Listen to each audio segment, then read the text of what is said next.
लाईटचं बिल, परत मीटर त्यांना मिळतं, ते म्हणतात तिकडे TV फ्रीज वगैरे सगळे आमच्या घरात होते, ते सगळे जळले. आता हे तहसीलदार म्हणून तुमचं कर्तव्य नाही का या सगळ्या सर यांना 4 महिन्यापूर्वीची यांना तक्रार दिली सरांना, यांनीच तक्रार दिली.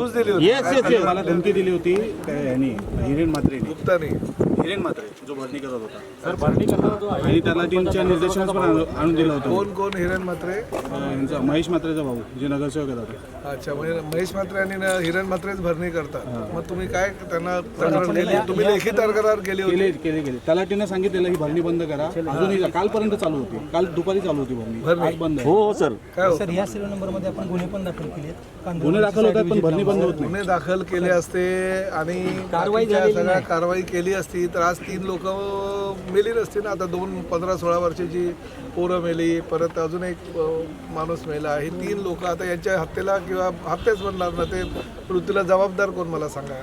सर कांदळवनाची तक्रार आल्यावरती कांदळवनाची साईड व्हिजिट लावून आपण सर इथं कंटिन्यू त्या साईड व्हिजिट लावून केलं, पण काय फायदा काय, म्हणजे रिटर्न काय? सर ही सगळी डेब्रिजची भरणी करतात. जरा एकच ठिकाण नाही, आपल्या ऑफिसच्या मला मागे एक पण गोष्ट रस्ते पण सांगा, चालले त्यांनी तसं. तुमच्याकडे 4 महिन्यापूर्वी तक्रार केली होती, तुम्ही लेखी केली होती?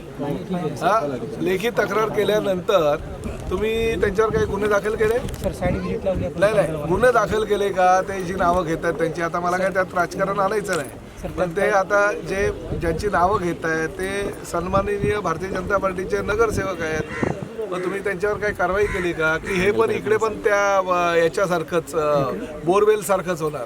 नाही सर, काय झालं सर, आपण कांदळवनाची डिस्ट्रिब्युशनची तक्रार आली की कमिटीचा रिपोर्ट घेतो. आता पूर्वी काय सर होतं, आपण गुन्हे दाखल करत होतो, परंतु जनविश्वास ॲक्ट नवीन आल्यामुळे सर गुन्हे दाखल करण्याची प्रोव्हिजन यांनी ही केली सर, रद्द केली आणि दंडाची तरतूद केली सर.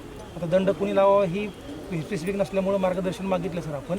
फक्त सर आता डेब्रिजसाठी महानगरपालिकेची सेपरेट डेब्रिज मॅनेजमेंटसाठी त्यांची टीम आहे सर, सगळ्या गोष्टी आहे. जर माती बारा होत असेल तर मी दंडाचा त्याचा आदेश पारित करतो, पण डेब्रिजवर सर मला तुम्ही आजच्या त्यांची जी तक्रार आहे ती तक्रार, एक मिनिट, त्यांची तक्रार आहे ती तक्रार तुम्ही जिवंत ठेवा माझ्या तक्रारीनंतर आणि त्या तक्रारीच्या अनुषंगानं तुम्ही पोलिसांकडे गुन्हे दाखल करा. जी काही कारवाई करता येईल ती करा. की अजून तुम्हाला वर्ण कोणाचा फोन आल्यानंतर थांबणार? 3 लोकांचे बळी गेले, अजून 10 लोकांचे बळी जायला देणार का तुम्ही?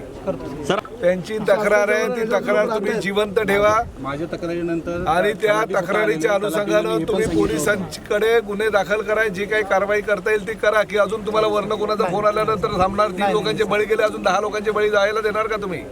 सर एकच स्फोट नाही, तुमच्या कार्यालयाच्या मागे पण अशीच प्रकारे सर भरणी वगैरे चालू आहे, अशीच लोक अशी वसवली जातात, पण हे लोक तिथे फटकत सुद्धा नाही.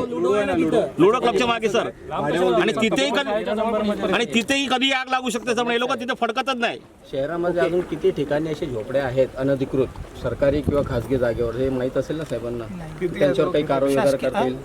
शासकीय जागेवर अतिक्रमणाची सर आपल्याकडे आकडेवारी आहे. खासगी गुन्हे जागेवर दाखल होतात. सर हे काय करते, हे लोक करताय की महापालिकेवर ढकलतात, महापालिका यांच्यावर ढकलते.